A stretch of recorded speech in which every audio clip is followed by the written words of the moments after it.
ማነኝ ቆይታ ከአድማስ ባሻገር መጽሐፍ ደራሲ አብርሃም ሞገስ ማነኝ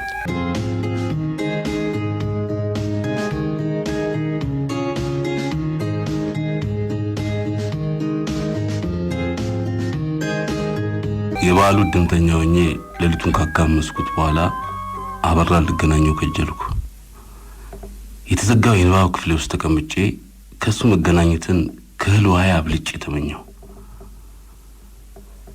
ስለዚህ ተከሳሽ አበራ ወርቁ ከፍ ባለ ደም በሚያፈላ ምክንያት በስሜት የተነሳ ሟቿን ስለገደለ በወንጀለኛ መቅጫ ህግ ቁጥር 524 ለመሰረት በ3 ዓመት እስራት እንዲቀጣ ፈርደናል። ወደኋላ ተመልሼ ወህኒ ቤት ቆይታ ጊዜውን አይነ ልቦና የቃኘው የተፈረዱበትን 3 ዓመታት አገባዶ ነፃነቱን ቢያውጅ ዛሬ ስንት ዓመት ሊሆን እንደሚችል ለማወቅ ብዬም ጊዜያቱን አሰላው። አዎ ዛሬ መገናኘት አለብን አልኩኝ ድንገት ድምጼን አጉልቼ።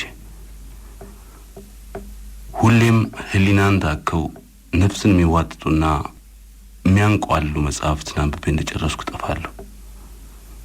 ሁሌም ለህይወት ክብደትና ቅለት ግዝበትና ኢምንትነት ምክንያታዊና ኢምክንያታዊነት እንዲሁም ለህይወት ብርሃናማዊነትና ጽልመታዊነት ጉልህ ስፍራ ቸረው ጋዷን ዓለም አንጥረው የሚያንጸባርቁ የጥበብ እሴቶችን በተመለከትኩ ቁጥር እሰወራለሁ። ሁሌም የሰው ልጅ ነፍስ እንደ ቀትር ፀሐይ ከፍ አድርገውና አድምቀው በድምቀት ውስጥ ራሳችንን አጨንቁረን ለመማተር እንጣጣር ዘንድ የሚገፋፉን ጽሑፎች አንብቤ ሳገባድድ የለውም። በጥቅሉም ሆነ በከፊል ለእይታ ተጋልጠው ስሜትን እንደሚፈታተኑ የጠይም ልጃገረድ ጠያይም ጭኖች ሐሴትን እያቁለጨለጩ ማንነትን የሚያጓጉ ግሩም መጽሐፍትን አንብቤ ስጨርስ አለሁበት ስፍራ አልገኝም፣ እጓዛለሁ። ጉዞዬ አልፎ አልፎ በሰማይ እንደሚበሩ አዋፋት ፈጣን ሲሆን አልፎ አልፎም በየብስ እንደሚያዘግሙ ኤሊዎች ቀርፋፋ ነው። ጊዜና ስፍራም ገድቦኝ ስለማያውቁ ባሻኝና በመረጥኩት ጎዳና ነው የምጓዘው። እነሆ ዛሬም አንገቴን ደፍቼና ቅርቅሬ ሽቅም ማምራት ጀምሬያለሁ ከአድማስ ባሻገር። ሰዓቴን ተመለከትኩ። ከሌሊቱ 7 ሰዓት። መፍጠን አለብኝ፣ መፍጠን። ወዲያኛው ክፍል አልጋ ላይ ትቻት የመጣሁት ባለቤቴ ድንገት ከእንቅልፏ ነቅታ ጉዞዬን ከማደናቀፏ በፊት መፍጠን አለብኝ። በጣም የታከተኝ ነገር ቢኖር ዘወትር ከሷ ጋር መነታረኩ ብቻ ነው። ሲበዛ ቁጡና እልህኛ ነች። የአጉል ባህሪዋ ደግሞ በምሽት ላይ ነው የሚያይለው። በዚህ ምክንያት ፍጹም ተረጋግቼ እያነበብኩም ሆነ እየጻፍኩ ያሳለፍኩት ሌሊት የለም። ዘወትር መስጋት፣ ሰርክ፣ መፍራት ነው። ከእንቅልፏ ነቅታ ከጎኗ ባጣችን ቁጥር ወደ ንባብ ክፍሌ እየጮኸች መታ እያዳፋች ወስዳ ሳልወድ በግዴ ከጎኗ ታጋድመኛለች። ምንም ማድረግ አልችልም። የባለቤቴ ውፍረትም ሆነ ርዝመት የኔን 4 እጥፍ ነው። እያንዳንዱ የሰውነቷ ክፍል ረዘም ብሎ ሰፋ ያለ ነው። የእጆቿ መዳፎች ሳይቀሩ ሰፋፊዎች ናቸው። አንድነት ቢሰፉ አንድ ልቀኛ የእህል ማበጠሪያ ሰፌድን ያስንቃሉ። ታዲያም ባሻት ሰዓት ከእንቅልፏ ነቅታ በእነዚህ መዳፎቿ በጥፊ ልታጮለኝም ትችላለች። ምንም ማድረግ አልችልም። እንዲህ እያደረገችኝም ቢሆን እወዳታለሁ። ከሷ ሌላ ሴት ያለ አይመስለኝም። ለምን እንደሆነ ማወቁ ግን ይሳነኛል። የፈለገ ይምጣ። ዛሬ ግን ብዬም ቢሆን የአድማስ ወዲያው ጎዳናዬ ቀና ይሆን ዘንድ አብዝቼ እጥራለሁ። ባለቤቴ ያሻትን ትሁን። አበራን ሳልገናኘው የዛሬዋን ሌት ማንጋት አልሻም። ካበራ ተገናኝቼ ይቺን ሌሊት ሳልዘክር ማንጋት የለብኝም። እናም መፍጠን አለብኝ። ባለቤቴ ከእንቅልፏ ከመባነኗ በፊት ደርሼ መመለስ ይኖርብኛል። ያለምንም ሳንካ ጉዜን ተያይዤው ሳለ ከየት መጣ ሳይባል አንድ ጥያቄ ምልክቱን አስከትሎ ከፊት ለፊት የተገተረ። በዚህ ሰዓት አበራ የተኛ ይሆን? እየተጓዝኩ ነው። ጥያቄም ከነ ምልክቱ አብሮኛል። የለም መተኛት የለበትም። በዚያኛው ሐሳብ ብዙም መተማመን አቃተኝ። ሰዓቱ ደግሞ እየሮጠ ነው። 8 ሰዓት ተኩል። እዚህ ድረስ ተጉዤ ወደ ኋላ መመለስ አልፈለኩም። ወደፊት መገስገስ እንጂ ማፈግፈግ እንደሌለብኝ ተሰማኝ። ከተኛ ቀስቅሼውም ቢሆን አናግረዋለሁ።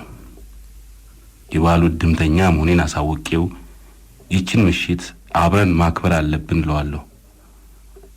ከወህኒ ቤት ወጥተህ ንጹሑን አየርና ሰላማዊውን ሕይወት ከኛ ከወገኖች ጋር መጋራት የጀመርክበትን ዕለት ዛሬ መዘከር አለብን እለዋለሁ። አሻፈረኝ ካለም ወደ ኋላ መልሼው በእስር ቤት ቆይታው ከተቀረው ሕዝብ ጋር ይጋራ የነበረውን የቀን ፀሐይዋን የሌት ጨረቃዋንና ከዋክብትን ብቻ እንደነበር አስታውሰዋለሁ። አበራ ሰማኛለህ? አበራ ተነስ ተነስ፣ ድምቀትን ከቅዝቃዜ ጋር አዋህዳ የያዘችውን ጨረቃ እንመልከት እለዋለሁ። በዚህም አልረታ ካለ እንደ ጨረቃዋ ድምቀትን ከቅዝቃዜ ጋር አጣምራ የያዘችውን ሌሊት አስታውሰዋለሁ። ከርቀት የቤቱ መዝጊያ ትታየኝ ጀመር። የለም አበራ ዛሬ ተለውጧል። ከራሱ ጋር ታርቋል። የጥበብ ፍቅሩንም ሊወጣ ይችላል። የኪነ ጥበብን ድግስ ሰርክ ለመቋደስ የሚዋትት እንደሱ ያለ ሰው ለእንቅልፍ የሚለግሰው ጊዜ እጅግ ያነሰ ነው። እርግጠኛ ነኝ እሱ በዚህ ሰዓት አይተኛም። አበራ አንቀላፋም። እርምጃዬን አፋጥኜ የቤቱ መዝጊያ ጋር ስደርስ ሰዓቴን ተመለከትኩ። 9 ሰዓት። ይቺ ደደብ ደርሳ ስሜት እርካታ እያለች እንደ ልማዷ ቱግ ብላ አካሌን በመነካከስ እንቅፋት እንዳትሆነኝ አምላኬን አጥብቄ ተማጸንኩ። አሁን ለታ ጭኔን በጥርሷ ዘልዝላ ከተኩላ ጋር ፍልሚያ የገጠመ አዳኝ አስመስላኛለች። ለነገሩ ምን ያልነከሰችኝ ቦታ አለ? ትከሻዬን፣ ደረቴን፣ ጡቴን ያልተነከስኩበት ስፍራ የለም። ይህ አራዊታዊ የመናከስ አመሏ የሚነሳባት ጊዜ እጆችን ጭኖቼ መሃል ወጥፌ ያዳንኩት የሰውነቴ ክፍል ቢኖር አንድዬ ብቻ ነው። ከሱ በስተቀር ጥርሶቿ ነክሰው ያላቆሰሉት፣ ጽፍሮቿ ቧጭረው ያላደሙት ቦታ ሰውነቴ ላይ ይገኝ። ስለዚህ መፍጠን አለብኝ። ባለቤቴ ተነስታ ነፍስ ስጋዬን ከማነቆቷ በፊት በሩን አስከፍቼ መግባት አለብኝ። መዝጊያውን ፈጥኜ አንኳኳሁ። ማን ነኝ የሚል ወፈር ያለ ድምፅ ከወደ ውስጥ ተሰማኝ። አሁን ሰዓቴን ልመለከት አልፈለግኩም። አበራ እንዳልተኛ አረጋግጫለሁ። ወደ ቤቱ ውስጥ ከዘለብኩም ደግሞ እንደ በርሜል ወደ ጎን ሰፍታ እንደ ስልክ እንጨት ሽቅብ ከረዘመችው ክብርትና ውድ ባለቤቴ ቀርቶ ከሰይጣንም መሰወር ይችላል። አዎ ወደ ውስጥ ከገባው በኋላ አበራ የህይወት ጥሬን እንዴት ማወቅ እንዳለብኝ ይጠቁመኛል። ራሴንም አገኘዋለሁ። ግና አሁንም መፍጠን አለብኝ። ቤት ውስጥ ገብቼ ፊት ለፊት እስከገናኘው ድረስ መፍጠን አለብኝ። አሊያ ሚስቴ ትደርስብኛለች። ደግሜ መዝጊያውን ቆረቆርኩ። ደግሞ ማን ነኝ አለኝ። የሱ ድምፅ መሆኑን አልተጠራጠርኩም። ለሶስተኛ ጊዜ ቆረቆርኩ። አበራም ከውስጥ ሆኖ ለሶስተኛ ጊዜ ማን ነኝ? ትንሽ ግር አለኝ። እኔ ባንኳኳሁት የሱ ማን ነኝ ማለት አስገረመኝ። ለመግባት በእጅጉ ስለጓጓሁም መዝጊያውን አጠንክሬና አፍጥኜ ቆረቆርኩ። ለዚህ ቁርቆራዬም ጣቴ ላይ የሰካዋት የኔና የባለቤቴ ጋብቻ ቀለበት ውለታ የሚዘነጋኝ አይሆንም። አበራ ግን በሩን ከመክፈት ይልቅ ካለበት እንደሆነ ማን ነኝ ማለቱን የቀጠለው። ይህ ሰው ዛሬ በሩ ላይ ገትሮኝ ያለ ፍላጎቴ ይቺን ውብ ምሽት የሚስቴ ቦርቃቃ ሰውነት ውስጥ ተወትፌ እንዳነጋ ፈለገ ልበል? የመደብደብ ያህል በሩን ይበልጥ አጠንክሬ ቀጠቀጥኩት። ማነኝ? አልተቆለፈ ይሆን በማለት እጀታውን ወደ ላይ ወደ ታች ተከፈተ። አንተ ከይሲ፣ አንተ እርጉም ብለህ ታሾፍብኝ ጀመር። ያለ ወትሮዬ ወግ ድረስ ብዬ በርህን በማረግ ብቆረቆር ማነኝ እያልክ ታላግጥብኝ ጀመር። ክው አልኩ።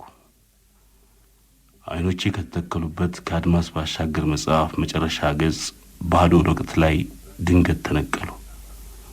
እናም የንባብ ክፍሌን በር ከፍታ ወደ ገባችው ባለቤቴ እየተመለከትኩ ተመልሼ ከአድማስ ወዲያ መጓዘው መቼ ይሆን እያልኩ ራሴን እጠይቅ ነበር።